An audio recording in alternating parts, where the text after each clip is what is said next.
everybody, it's Lon.TV, and I wanted to talk today a little bit about Nintendo and a new program they've started to try to improve the relationship between the company and YouTubers like me. Now, the reason why they're trying to improve the relationship between Nintendo and YouTubers is that they have been total jerks to us on YouTube over the last couple of years because they have been out there claiming every piece of Nintendo gameplay footage on YouTube as their own. Now, they certainly may have, in certain circumstances, the right to do that, but in the case of product reviews, the kind of videos that I do and a lot of you watching do, they don't really have the right to do that. Under fair use and U.S. copyright law, an evaluation of a copyrighted work is fair use. It is not a copyright violation to display Nintendo gameplay footage while you're reviewing the game. It's a journalistic thing, kind of constitutionally protected and all that kind of stuff. So what Nintendo's been doing is, irrespective of the use, they go out into the YouTube Content ID system, identify that content, and then deny that content creator the ability to monetize that content. Now, that's pretty bad as it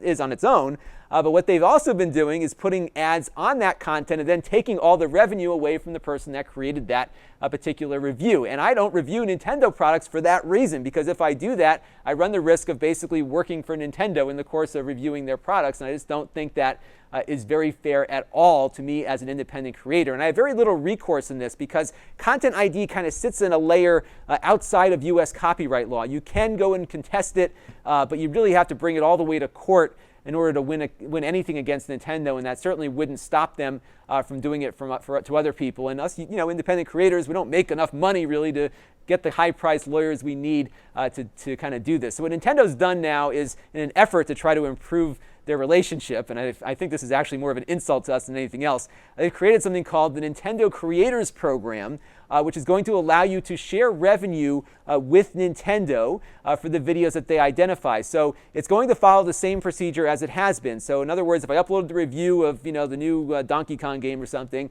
Nintendo identifies that footage, they claim it. I can then apply to Nintendo, not to YouTube, but to Nintendo, and ask them, please, can I share some revenue with you, sir? And if they say yes, then they might give me 60% of that revenue that I can get back through a PayPal account. So not even through my normal YouTube process. They'll separately evaluate it. So they're going to have somebody at Nintendo who's going to sit there and kind of go through all these video submissions that people give them, decide whether or not the company will endorse it enough to share the revenue with that creator, and it's still up to them completely. And then if you're so fortunate to be chosen by Nintendo, they're going to give you 60% of your money back. So they're still going to keep 40%, and they say they'll have the right to change that rate arbitrarily. How this sounds like a good deal for anyone is beyond me. This is just insulting, to say the least. My biggest concern with this program, just overall, is that if it works and it becomes popular, more gaming companies and other companies might do the same thing and decide, you know what?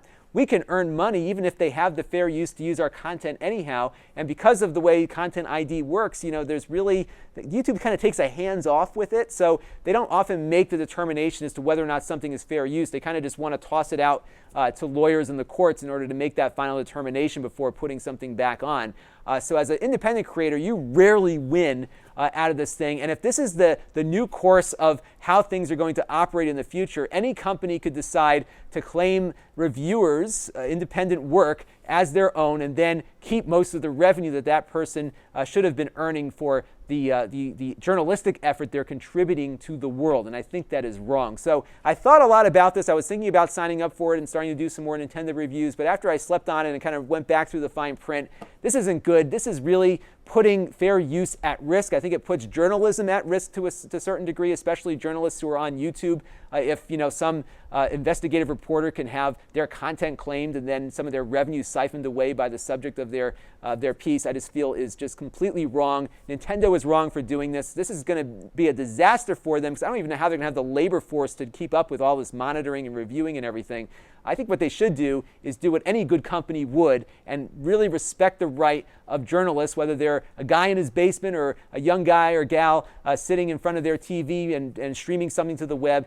Give us all the right to love your products, share our love of your products with the world, and keep your hands out of our pockets. This is Lon.TV. Thanks for watching.